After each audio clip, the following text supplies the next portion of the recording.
அறிவுடைமை என்ற அதிகாரத்தில் 5 திருக்குறளை பார்க்கலாம். ஃபஸ்ட்டு திருக்குறள். அறிவற்றான் காக்கும் கருவி சிறுவோர்க்கு உள்ளளிக்கலாகா அரண். இதோட விளக்கம் என்னென்னா, அறிவு என்பது அழிவிலிருந்து நம்மை காக்கும் கருவியாகும். பகைவர்களால் அழிக்க முடியாத கருவியாகும்.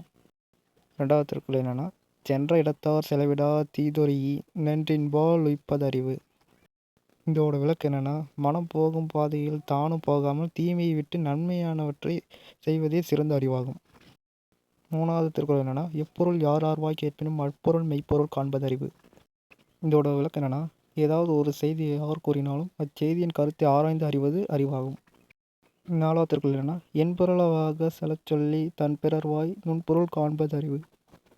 இதோட விளக்கம் என்னென்னா, தான் சொல்லும் கருத்தை மற்றவர்கள் எளிதாக புரியவும் மற்றவர்கள் சொல்லும் கருத்தை புரிந்து கொள்வதும் அறிவுடையார்களின் செயலாகும்.